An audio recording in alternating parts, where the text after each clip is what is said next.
Here we go again, History Redux. Those who find traditional history museums a stuffy procession of rusty spoons and dusty dioramas may want to explore an open-air alternative, living history museums where one can time travel on the cheap. Consider the Spanish Village in Barcelona, where travelers and scavenging scholars can efficiently inspect 49,000 square meters of historical buildings and tilt at old slides with Don Quixote. At Heritage Park in Calgary, Banff-bound hikers can stop to pose for photos and eat 19th century ice cream, with locals dressed up as Canadians from the days of fur trading and the occasional American invasion.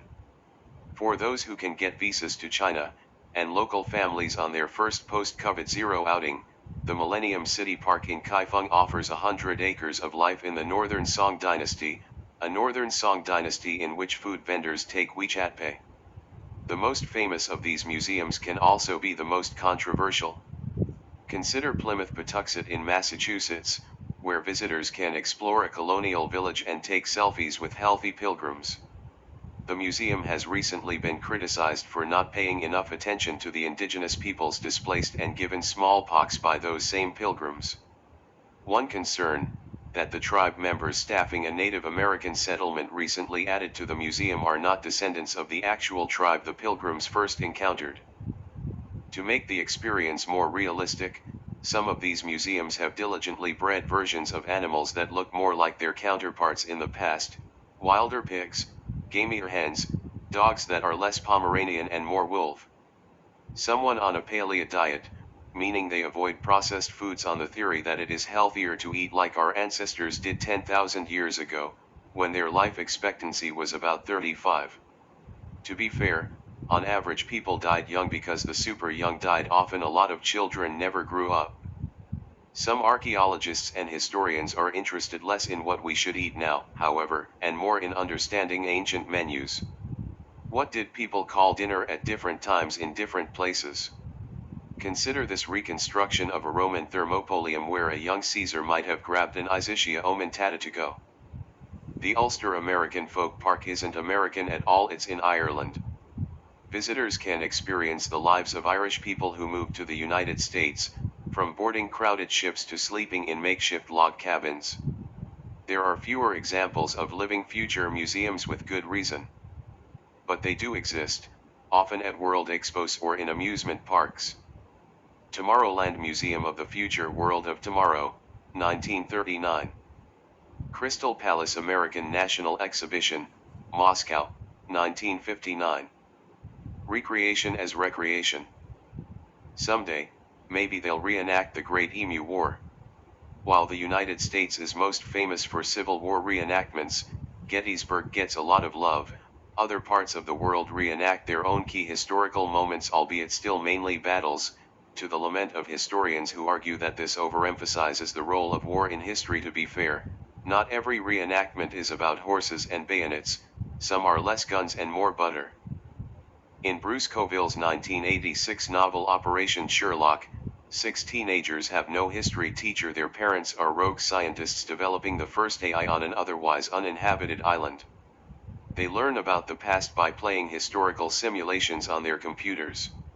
Today, they could choose from hundreds of games, and their parents would have funding from Microsoft. But, while simulations are a way to learn history, critics note that many sacrifice accuracy for better gameplay or other considerations. For instance, a game set in a place and time where women had few rights might still allow playing as a fully empowered female character. The Oregon Trail: 7 Cities of Gold, Sid Meier's Pirates. Call of Duty. Ghost of Tsushima: Age of Empires, Assassin's Creed: Railroad Tycoon. The first of these games, The Oregon Trail, remains a classic. In its heyday, millions of American school children discovered how easy it was to die of dysentery. But the game has also been criticized for celebrating imperialism, for discounting the cost of environmental destruction, and for ignoring the perspective of the indigenous peoples whose lands were being trampled. It was, in a sense, the Oregon Trail of Tears. The developers of a more recent version addressed these concerns with help from Native Studies scholars. Many board games have also been called out for implicitly endorsing colonialism as a result. Among other things, Settlers of Cayton was renamed Cayton. Once more, with new feelings historical distortion. In a recent column, the president of the American Historical Association warns historians against the lure of presentism, that is, focusing too much on the 20th and 21st centuries, and against sifting selectively through the past to find support for their current social agendas. For that, there are sociologists, and the current Supreme Court. Some critics responded that he was discounting the voices of marginalized peoples, others that historians have always had agendas and points of view. The invention of the camera in the 1800s changed how we pictured history ever since. Now we know what things looked like. Where we once had myth, now we have newspaper clippings. This abundance of images presents a challenge for those producing stories set in photographed times, to build realistic sets, and to cast actors who look enough like their historical counterparts to be believable in those roles.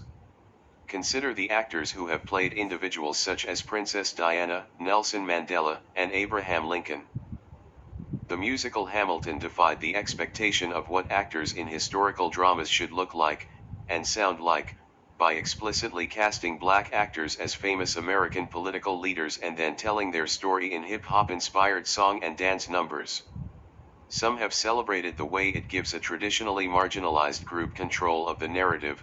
History is being reinvented as their story, too, and shared with millions of people in a way that casts them as founding heroes. Others have argued that, while it may seem to empower them, it actually forces black actors to act as their own oppressors, exalting the very history that undermined them, and that it may even make modern Americans feel better about people often assumed to be heroes who actually owned slaves, such as George Washington. Others worry that the musical distorts American history into a simple tale of heroes and villains. Put another way, we shouldn't hate so much on Thomas Jefferson and Aaron Burr, and maybe we're overthinking what happened in the room. In a sort of inverse of the situation around Hamilton, the director of a play, The Mountaintop, about the black civil rights leader Martin Luther King, Jr. triggered a controversy in 2015 when he cast a white actor in the title role. His hope, he said, had been to explore issues of identity and authenticity, especially in light of King's own words about not judging people by their skin color. The original author of the play objected, calling it a disrespectful distortion of history and of her intentions. Because early cameras only took black and white photos, and serious photojournalists eschewed color until as late as the 1980s, it is easy to think of the early decades of camera usage as a bleak and colorless time. Even the Dark Ages had color. No one speaks of Robin Hood and the monochromatic men, but most of us remember the Great Depression as a Grey Depression. It means those recreating scenes from the late 19th and early 20th centuries must navigate expectations of a black and white world. While there were some real color photographs taken back then, mainly using potato dye, AI, and other tools now allow easy colorizing of old black-white photos. The results may not be perfect, but they could help people see the past as people saw it then. You can't just look the part, you have to sound it, too. No one knows for sure whether Abraham Lincoln could have had a post-presidential podcasting career. Accounts suggest his voice was uncommonly shrill and high-pitched, but the invention of the phonograph soon after his death means we can now fall asleep to recordings of nearly everyone who came after him. An actress playing Margaret Thatcher is expected to study her voice diligently, to match not just her pitch but her every pause. Impressive voice acting can even spawn viral YouTube videos, as the young actor Austin Butler did here after playing the role of the country music star Elvis and supposedly continuing to sound like him afterward. Research the steps that actors undertake to mimic voices. Along the same lines, one of the most famous actors to play Gandhi, Ben Kingsley, earned widespread acclaim for his performance, but some have criticized the choice to cast someone of only partial Indian descent as such an iconic Indian hero, in particular, someone British, when the British were the very people from whom Gandhi's movement sought independence. As for historical figures who were never photographed, artists have long tried to capture their essence in portraits and sculptures, but now, AI is increasingly allowing artists like Bas Yoderwich to update those old works with photorealistic results. Even individuals from a time before art, like the Icemanitsi, can now look us in the eye. American President Franklin Delano Roosevelt, FDR, was almost never photographed using a wheelchair, despite being paralyzed from the waist down by polio. Journalists of the era honored his wishes, so did the original designers of the FDR Memorial in Washington. Only in 2001 did they add a statue of him in a wheelchair. The television series For All Mankind combines archival and original footage to construct an alternate history of the world, one in which the Soviet Union landed the first person on the moon. Afterwards nothing was quite the same, but also not totally different. Consider this newsreel from the show, recapping the late 1970s and early 1980s. A number of types of sources can be used to decide how to portray a past person accurately. Biography, autobiography, memoir, journal, diary. Letters, newspaper accounts, contemporary footage. Government records, interviews, transcripts. The Woman King tells the tale of an West African kingdom, Dahomey, which battled a rival kingdom that collaborated with white colonizers on the slave trade. The movie was a welcome post-pandemic hit, but critics noted that Dahomey, too, had profited from enslaving people and selling them across the Atlantic. The plot dropped this complexity in favor of clearer lines between good versus evil. Research other movies that have sparked similar controversies: Braveheart, Pocahontas, and 300. ChatGPT, Reconstruction as Resurrection. The Jurassic Park movies have drifted from science fiction toward fantasy. They are arguably the best franchise about fantastic beasts, but they began with a basis in fact. Scientists really are looking for ways to bring extinct species back to life.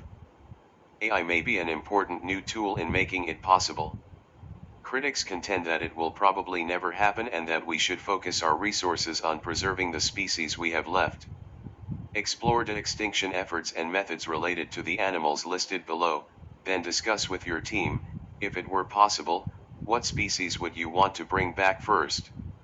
Are there any that we should leave in the grave, or below the KT boundary, forever? American chestnut woolly mammoth Pyrenean ibex. Passenger pigeon moa dragon dodo. Not all efforts to restore extinct species involve locating old DNA fragments and stitching them back together. For instance, one de-extinction project in Europe is selectively backbreeding very burly cows to recreate a wild supercow, the auroch, that hunters drove into extinction in the 1600s. If they succeed in spawning new aurochs just like those in cave art and the fossil record, would we consider them no longer extinct? Should efforts be made to backbreed tiny horses, or giant flightless birds, or Neanderthals? Even if we can't resurrect them, we do have a better sense now of what Neanderthals looked like. Research how we are now able to envision the old man of Shanidar. Sometimes resurrections are just metaphorical. The new leader of the Democratic Party in the United States Congress, Hakeem Jeffries, recently gave a stirring political speech. Many listeners dubbed him the next Obama. He was not the first such. Liz Truss was briefly the next Thatcher, except for some business with a head of lettuce. If you Google the next Google, you'll find endless results, none of which ended up the next Google. It's your turn now, ChatGPT. The late basketball star Kobe Bryant was supposed to be the next Michael Jordan, so was LeBron James, or was LeBron James the next Kobe Bryant? As it turns out, there were multiple next Michael Jordans, most ended up like these next Pelés. If you want a selfie with the Pope, you can wait in line at the Vatican and then not get a selfie with the Pope, or you can pay $25 to visit the Dreamland Wax Museum in Boston. Discuss with your team, what makes wax museums different than